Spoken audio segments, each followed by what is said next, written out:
প্রকৃত মানুষ আকারে কেন আমি হইলাম না প্রকৃত মানুষ আকারে কেন আমি হইলাম না আদম রূপে সৃষ্টি হইয়া বুঝলাম না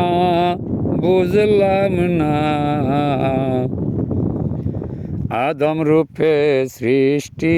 হইয়া বুঝলাম না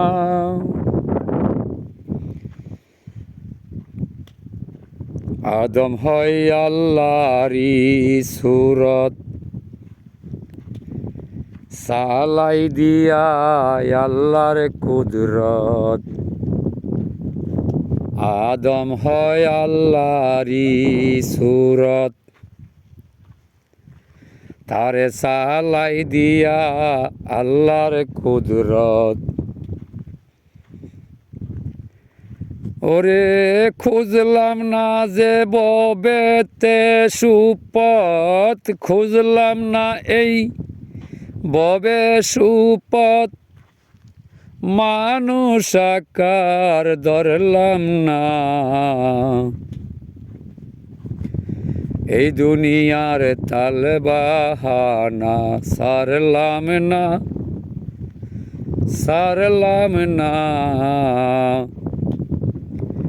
কেন রে মনে মানুষ আকার হইলাম না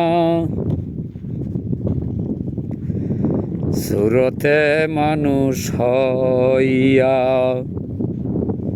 শয়তানের দুকাতে গিয়া শুরুতে মানুষ হইয়া শয়তানের দুকাতে গিয়া জাহান্নাম লইলাম কিনিয়া ওরে জাহান্নাম লইলাম কিনিয়া মানুষের বা করলাম কি মানুষ রূপে আইসায় আমি কবে মানুষ হইতে পারছি কি মানুষ রূপে আইসায় আমি মানুষ হইতে পারছি কি দেহের গড়ে সুলয়ানা তালাশ ববে লইছি কি দেহের গড়ে সুলয়ানা তালাশ ববে লইছি কি মানুষ রূপে আইসা ববে মানুষ কি আর হইয়াছি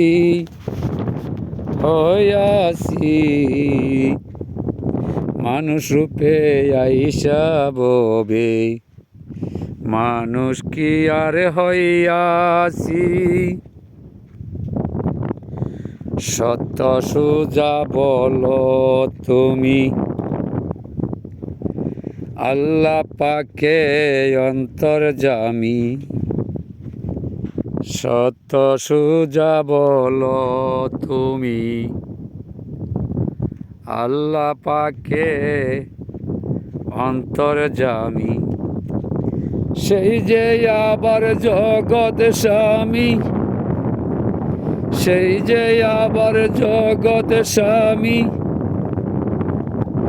কুরআন করছে ঘোষণা মানব রূপে আইসায় আমি মানুষ হইতে পারলাম না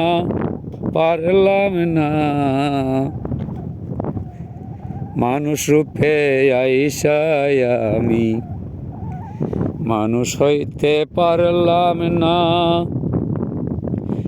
দয়াল হোসেন শাহ বলে প্রকৃত মানুষ হইলে দয়াল হোসেন শাহ বলে, প্রকৃত মানুষ হইলে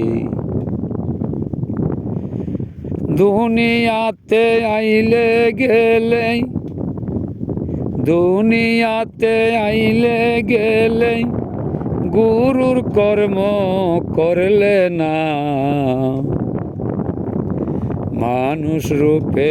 আইসা করলাম শয়তানেরই বাহানা, বাহানা। মানুষ রূপে আইসা আমি করলাম শয়তানেরই বাহানা।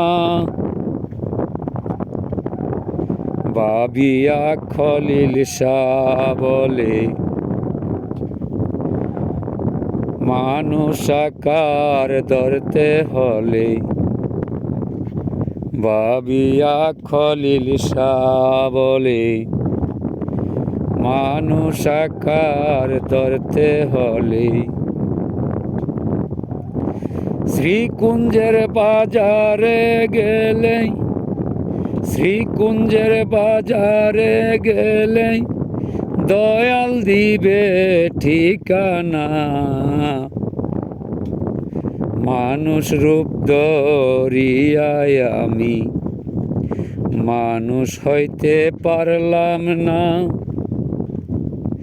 মানুষ রূপ ধরিয়ায় আমি মানুষ হইতে পারলাম না।